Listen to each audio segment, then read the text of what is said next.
এখন আমার রোজ রাত থেকে শুরু। রান্না করেছি, রুটি তরকারি করে তারপরে কিন্তু যাচ্ছে এখন মেয়েকে ছাড়তে। আসলে অনেকটা অন্ধকার থাকে, তো তার জন্য কিন্তু নিয়ে যাচ্ছে। এই যে আমাদের ফ্ল্যাটে নামছি। সবাইকে জানাই আন্তরিক ভালোবাসা, বড়দের প্রণাম। যেহেতু এখনও অন্ধকার আছে তাই শুভ সকাল জানালাম না। যে যেখান থেকে দেখছেন অবশ্যই একটা লাইক দিয়ে পাশে থাকবেন। এই যে আমাদের ফ্ল্যাটেও কালার হয়ে গেছে। এইটা আমাদের গ্রাউন্ড ফ্লোর, দেখুন প্রচুর পরিমাণে বৃষ্টি হচ্ছে। এই দেখুন মেয়ে কিন্তু বাইরে দাঁড়িয়ে আছে, বৃষ্টিটা দেখুন কত পরিমাণে বৃষ্টি হচ্ছে, এই দেখুন। তারপরে তো আমি কিন্তু মোবাইল একটু বন্ধ করে দিয়েছিলাম। এখন কিন্তু আবার রাস্তায় এসেছি। বৃষ্টির জন্য কলেজের বাচ্চারাও তাড়াতাড়ি সেইভাবে বেরোয়নি। এখন কিন্তু মেন রোডের দিকে আমরা চলে এসেছি, দেখুন। এই যে আগে আগে যাচ্ছে, আমি অনেকটা পিছনে। তারপরে যখন এইদিকে লাইট আছে একটু করলাম। আসলে বৃষ্টির জন্য মাঝে মাঝে লাইট যেখানেও ছিল হয়তো বন্ধ হয়ে গেছে বা ভেঙে গেছে, কিছু একটা হবে। তো দেখুন চলে এসেছি সকাল থেকেই, আবার শুভ সকাল জানাই। এখন পিউ উঠে গেছে বিছানায়, দেখুন বিছানা তুলতে এসেছি। আর পিউ কিন্তু স্কুল চলে গেছে। তখন কিন্তু এত পরিমাণ বৃষ্টি হচ্ছিল, আমি তখন কিন্তু ভিডিও করতে পারিনি। পিউকে দিয়ে এসে তারপরে জল ভরেছি, তারপরে বাকি কাজ করেছি। এখন বাজে প্রায় 10টার সময় কিন্তু আমি এসেছি। সব বালিশের কভার আলাদা আলাদা দেখতে পাচ্ছেন। ঘরের কাজ হয়েছিল, তখন যা যা বেরিয়েছিল সব এক জায়গাতে রাখা ছিল, যেহেতু জল কম আসছিল বলে তাই। এবার ধীরে ধীরে করে সবটা গুছিয়ে নিতে হবে। তো দেখুন এবার বিছানা পাতিয়ে নিয়েছি। এই যে পুরনো চাদরটা পাতিয়েছি, নিচে মুছামুছি ঘর করব, আর উপরে এই যে সেই পুরনো চাদরটা দিলাম। ধীরে ধীরে করে আবার দুটো চাদর আনতে হবে, যেহেতু চাদরগুলো কালার উঠে গেছে।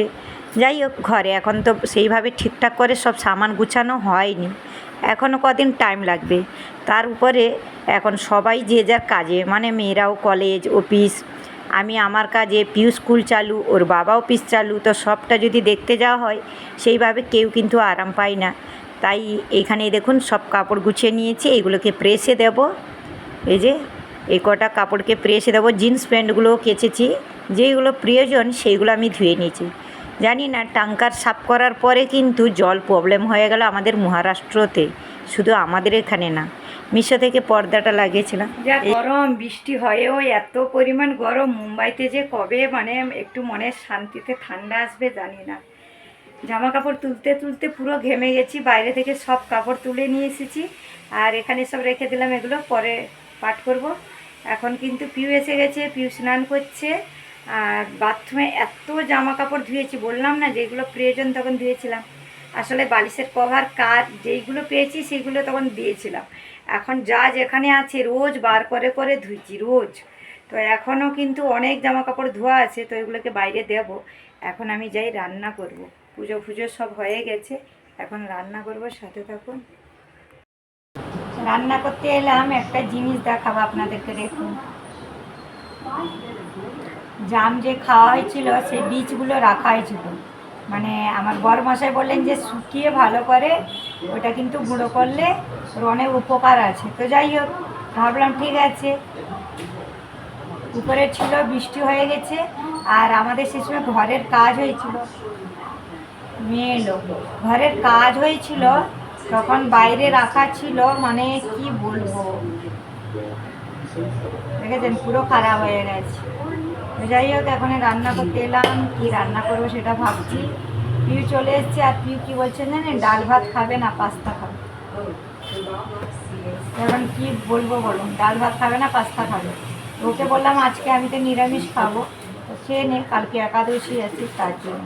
যাই হোক, নষ্ট হয়ে গেছে, ফেলে দেবো, সাথে থাকো। কাল থেকে মাথা ঘুরিয়ে গেছে মেয়ের, ছোটো মেয়ের। তবুও কোনো রকম তাকে খাইয়ে দিলাম। লাউ দিয়ে আলু দিয়ে একটা তরকারি নিরামিষের, ওইটা ছিল, ডাল, পোস্ত। তো ওইসব দেখে ওর মাথা ঘুরিয়ে গেছে। সব জামা কাপড় তুলে নিচ্ছে, ওখানে দিচ্ছে। কত হাঙ্গার নিয়ে এসছি দেখুন, দেখেছেন। জামা কাপড় শুকনো দিতে আমাদের কিন্তু প্রবলেম, এখানে ছোট জায়গার মধ্যে খুবই প্রবলেম হয়। আর ভিতরে সব কিছু দিয়ে এসেছি, জামাগুলো শুকনোগুলো তুলে নিয়েছিলাম বললাম। এখানে এই বৃষ্টির সময় হলো একটা প্রবলেম, বৃষ্টি হলে সব সময় বৃষ্টি হবে।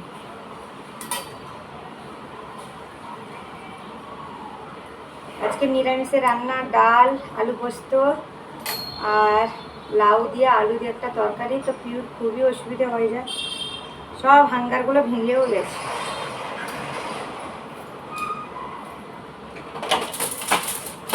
খাওয়া দাওয়া করে সব বাসন কুসন ধুয়ে রান্নাঘর ভালো করে পরিষ্কার করে, এদিকে কাজ কিন্তু সব কাজ হয়ে গেছে। আর পিউকে স্কুলে ডান্সের জন্য আবার নিয়েছিল। পিউকে আমি আগেই বলে দিয়েছিলাম, যেহেতু ওর পায়ের প্রচণ্ড প্রবলেম হয় আর ওর হাতের প্রবলেম হয়, তো সব সময় ডান্সের জন্য নেয়। ওই জন্য বলেছিলাম তোকে আর ডান্সে না বলে দিবি। তো আজকে আবার ডান্সে না বলে দিয়েছে, কিন্তু গানের জন্য আবার নিয়েছে।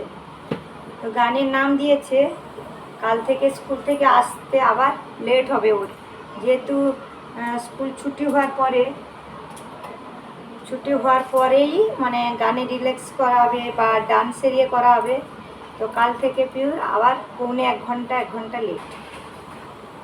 আর পর্দা যা যেখানে ছিল সব কাঁচা হচ্ছে সবসময়।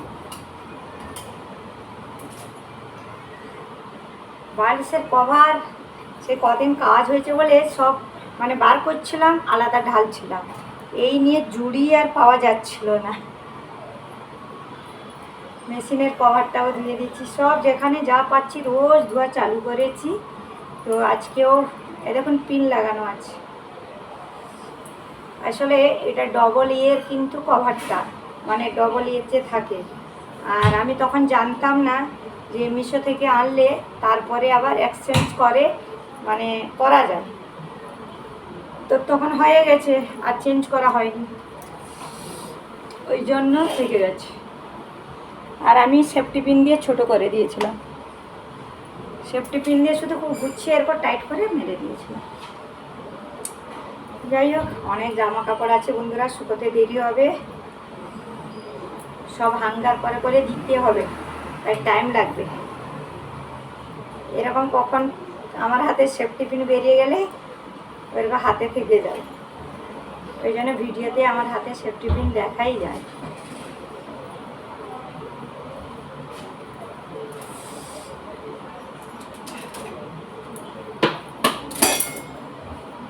দুজন হাঙ্গার এসেছিল, 2 ডজন হাঙ্গারে হচ্ছে না, এখন আবার হাঙ্গার 1 ডজন কিনতে হবে।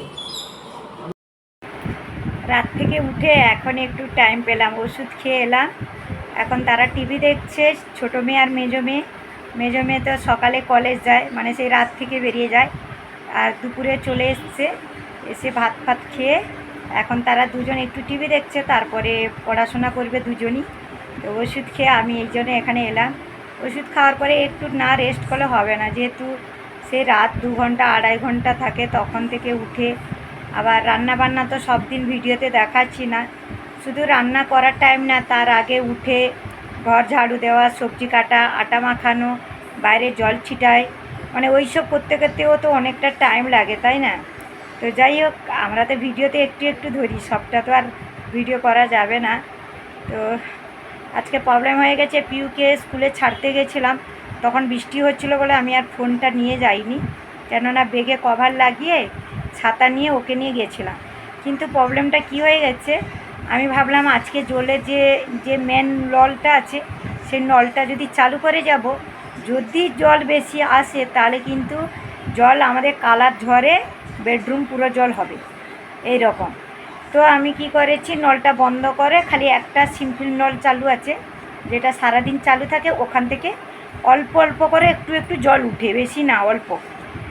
কিন্তু পিউকে যে ছাড়তে গেছি আজকে, কিন্তু বৃষ্টির জন্য বাচ্চারা একটু দেরিতে বেরিয়েছে, তাই কিন্তু আমিও দেখে ভাবলাম জলদি চলে এলাম, বাচ্চা তো সেইভাবে যাচ্ছে অনেক কম, তো খারাপ লাগছিল।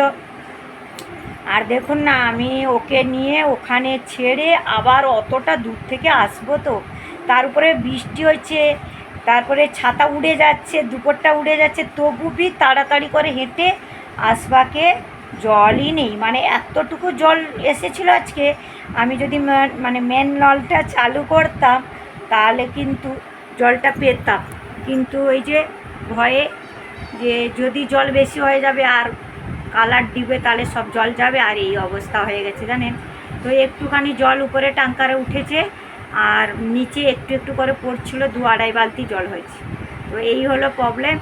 এখন কদিন বলেছে মহারাষ্ট্রে জলের প্রবলেম হবে, তো কদিন ধরে বলতে কি আমাদের তো ট্যাঙ্কার খালি করা হয়েছে তার পরের দিনই শুরু হয়ে গেছে। তো একটু একটু করে ঘরটা কিন্তু অনেকটা জিনিস পরিষ্কার করেছি আমি, সেগুলো হয়তো ভিডিও হচ্ছে না, কারণ দেখুন বাথরুমের দরজা ফরজা একবারে সাফ করলে হবে না, ওগুলো মাঝে মাঝে বারবার করে করতে হচ্ছে, নাহলে ওই যে উপর থেকে প্যান্ট পড়েছে সেগুলো তো আর সবসময় সাফা হচ্ছে না, ভালো করে এক টাইমে হয় না। তো একটু একটু করছি। আর বাইরে রোদটা দেখুন, এই দেখুন। আর এখানে সব জামা কাপড় তোলা হয়েছিল, এই যে এগুলো প্রেসে যাবে। এই কম্বলটা ধুয়ে দিয়েছি আমি, এই কম্বলটা ধুয়ে দিয়েছি, আর এই জামা কাপড়গুলো প্রেসে যাবে। আর আমার মেয়ে সব জিন্স ওইগুলোকে এখনই আমি বাইরে শুকোচ্ছিলাম, সে এইখানে তুলেছে। আসলে কালকে কিছু কথা নিয়ে আমি বকেছিলাম, তো ওই জন্য এমনিতে মেয়েরা একটু টাইম তো পায় না, তো কী কাজ ওদেরকে বলা দেবো। তবুও বলেছিলাম যে এমন কিছু কিছু সময় ক্ষেত্রে করতে হবে যেটা করা মানে দরকার, যেহেতু এত রাত থেকে আমিও তো উঠে এত সারা দিন করছি ভিডিওর মাধ্যমে।